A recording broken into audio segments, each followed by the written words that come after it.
Can you introduce yourself, please? Yes, my name is Sneha. I'm doing my MSc Corporate Communications. I'm 21 years old. I'm from India and currently staying in UK. Well, I was very young. I was almost like 4 years that time when it happened actually.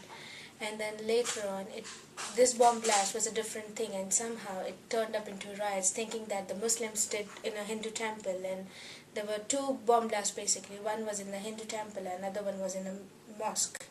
So this created a whole scenario, and the riot spread all over from South Bombay to our area, which was nearby to it.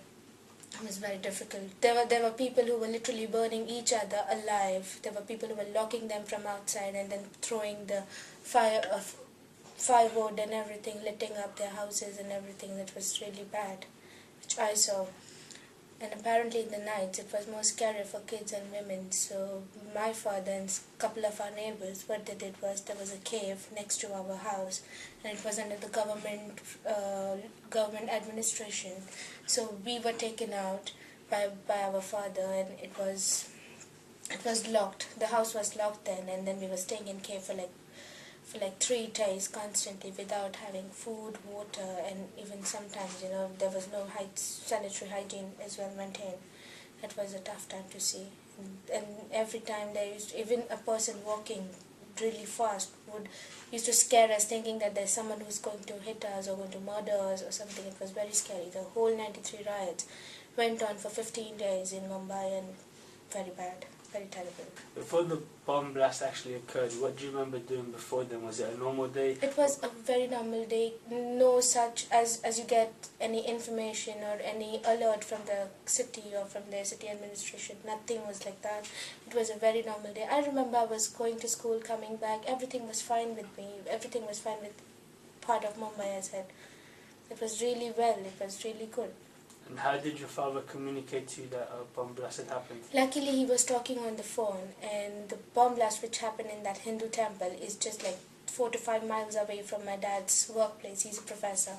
So his classroom glass windows got literally shattered because of the noise. It was that hard. It was that big, the blast. So he came to know, and that time we were talking on the phone as I just came from the school, because it was some afternoon time.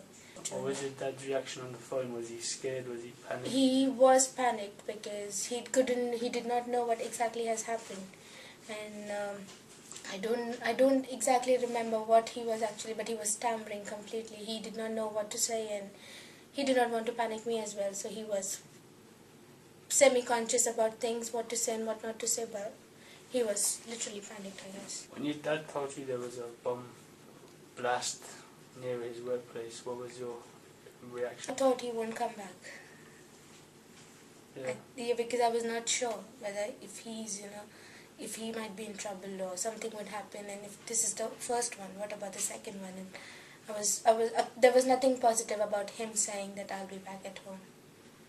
I was very panicked about it, and I was in shock for like a couple of hours. And how did your father get back? How long did it take for him to get back home? It took almost 9 hours. Usually it just take 1 hour for him to reach home from his workplace to my house, but it took him 9 hours. And in that time, was you able to communicate with him? Nothing. There were no mobile phones at that time as well, I guess. They were not that user-friendly, so no ways. So the lack of technology made it worse? Lack of technology made it worse for me emotionally. Do you know any information about the bombings? How many people was killed, injured? Well, to be frank, I have no clue about it, but I'm sure there might be loads of people. But I remember one instance. There was this area called Radhabai Nagar, just next to my area. There, people were burnt alive, throwing all kerosene and matchsticks on their house, and many people were burnt alive. Okay. And it was a story covered by BBC, which has been. How did the riots begin? When did you first realize that the riots had begun across your city, near your house? It was, I think, after a day after the bomb blast. I heard my friend, she's Muslim, and she said that I can't talk to you because, you're a Hindu and you did a bomb blast. And I was like, okay, what? And that was the thing that I can remember, the last conversation. And after that, when I was left from the school, there were two areas, which is Hindu and Muslim, majority and minorities.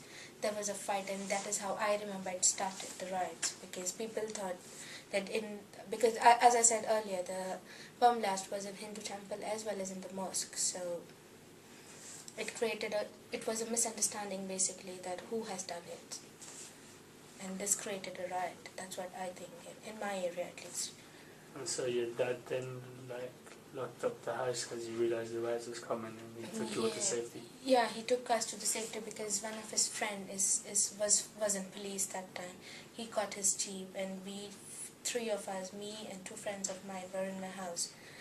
We were taken to our house, and then from there we were taken to police headquarters, like residential headquarters, and there we stayed for next night. That's it. That's all I can remember. And what about the cave? What happened in the cave? That was late in the night. That was late in the night when we came home, when we were dropped home the next morning. From the police station? From the headquarters actually. Okay. And that time, my couple of friends of my father, they said that there are chances that they might come here because, as I said, the Radhabai Nagar was already attacked, so they did not want us to get hurt anyways. So they locked the doors from outside, and they took us out, and we were staying in the cave. We were not even allowed to put light on the caves because that would even realize people that there are people staying in there. You said it took 15 days for the whole thing to get normal. What happened during those 15 days? In those 15 days, these were the first initial 4 to 5 days, or I must say a week. The next of the week was quite okay. There was a curfew going on. There were specific times for the people to come out of the house and purchase things and then come back and do things. There was no milk. There was very less water supply. And how much ever I remember that even the food supply was not okay with that. Was not appropriate according to the number of people buying it.